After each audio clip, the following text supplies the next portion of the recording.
চেষ্টা করব যদি আল্লাহ পাক তৌফিক দান করে। আমি সূরাতুল বাকারা থেকে একটা আয়াত তেলাওয়াত করেছি। সুদ ঘুষের ব্যাপারে সমাজের মধ্যে যেভাবে সুদ ঘুষের প্রচলন করতেছে, দেখা যায় এই সুদের কারণে সমাজের ধনাঢ্য ব্যক্তিরা ধনী হতেছে, আর যে সমস্ত দরিদ্র ব্যক্তি তারা দরিদ্রর দিকে একেবারে রাস্তার ফকির হয়ে যাইতেছে। সমাজের মধ্যে আমরা অনেক সময় দেখতে পাই এই সুদখোর ঘুষখোর এরা অত্যন্ত মাথা গাড়া দিয়ে উঠতেছে, কিন্তু এই সুদ ঘুষ এগুলা ইসলাম কতটুকু সমর্থন করে বা ইসলামের মধ্যে এর বিধান কি, এগুলা বুঝে থাকলে বলুন। সুদ এটা ভালো জিনিস না খারাপ জিনিস? এটা খারাপ জিনিস আপনারা জানেন। ছোট্ট একটা শিশুকে যদি আপনি জিজ্ঞাসা করেন, সেও বলতে পারবে। তো আমার ধারাবাহিক আলোচনার পরিপ্রেক্ষিতে কিছু সময় কিছু কথা আপনাদেরকে আমি বলবো, এগুলার উত্তর আপনারা দিতে হবে। পারবেন তো ইনশাআল্লাহ?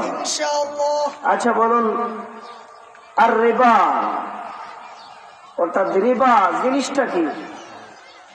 সুদ। আরবিতে যাকে বলে রিবা, বাংলায় তাকে বলে কি? সুদ। বাংলায় যেটাকে বলা হয় সুদ, আরবিতে সেটাকে কি বলা হয়? রিবা। তো এই সুদ রিবা এগুলা কি বৈধ? এটা বৈধ নয়, ইসলাম এগুলা সমর্থন করে না। আল্লাহ পাক কি বলেন? আউযু বিল্লাহি মিনাশ শাইতানির রাজীম। আল্লাযীনা ইয়াকুলুনার রিবা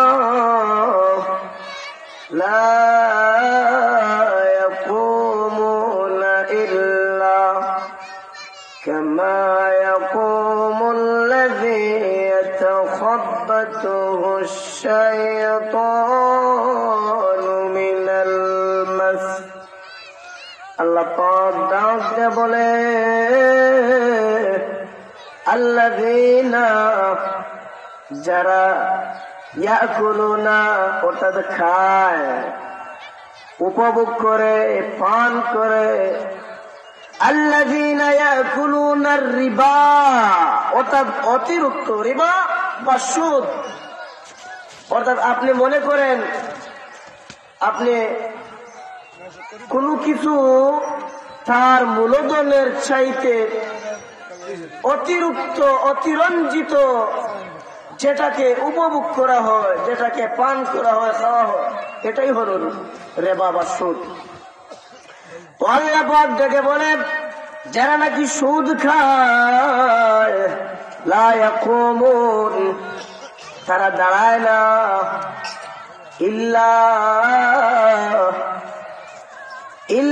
কামা ইয়াকুমুল্লাযী ইয়াতাখাব্বাতুহু আশ-শাইতানু মিনাল মাস। অর্থাৎ যারা নাকি সুদ খায় তারা দাঁড়ায় না, আর যখন দাঁড়াবে কিয়ামতের ময়দানে তারা কেমন পরিস্থিতিতে দাঁড়াবে আল্লাহ পাক উল্লেখ করে বলেন, ইয়াতাখাব্বাতুহু আশ-শাইতানু মিনাল মাস। অর্থাৎ তারা পাগলের নিয়ে দাঁড়াবে, মনে হবে শয়তান তাদেরকে স্পর্শ করে পাগল করে দিয়েছে। ওই সমস্ত লোকেরা যারা নাকি দুনিয়ার জমিনে সুদ খাবে, কিয়ামতের ময়দানে আল্লাহর কাঠগড়ায় যখন দাঁড়াবে, মনে হবে শয়তান তাদেরকে স্পর্শ করে পাগল করে দিয়েছে। সন্তান ডাক দিয়ে বলে, আব্বু ওই যে দেখো রাস্তা দিয়ে পাগল আসতেছে। বাবা ডাক দিয়ে বলে, সন্তান এটা যে পাগল তুমি জানলে কি করে? সন্তান ডেকে বলে, আব্বু এই রাস্তা দিয়ে কত মানুষ না চলে, সকলের চলার ধরনটা এক ধরনের, আর ওই যে একটা লোক আসতেছে তার চলার ধরনটা অন্য ধরনের। তো সন্তান ছোট্ট বালক পাগলকে দেখে চিনে ফেলেছে। ঠিক তেমনি ভাবে কিয়ামতের ময়দানে যেই সমস্ত নাফরমানের দলেরা, যারা নাকি আল্লাহর কাঠগড়ায় দাঁড়াবে, সুদখোর দলেরা, তারা পাগলের নিয়ে দাঁড়াবে। মনে হবে যে শয়তান তাদেরকে স্পর্শ করে পাগল করে দিয়েছে। মনে করেন আপনার বাবা, আপনার মেয়ে, আপনার স্ত্রীকে যখন বুথে ধরে, আমাদের গ্রাম্য ভাষায় বলে বুথে ধরে, তখন তার চাল চলন, তার আচার আচরণ এগুলো অন্য ধরনের, ভিন্ন ধরনের হয়ে যায়। তখন তার চাল চলনটা অন্য ধরনের হয়ে যায়। সে যে পাগল, এগুলা বুঝতে আর দেরি হয় না। তো আল্লাহ পাক বলেন তাদের এই পরিস্থিতি তারা তাদের কেন হবে? আল্লাহ বলেন যালিকা বিআন্নাহুম ক্বালু ইন্নামাল বাই'উ মিসলুর রিবা।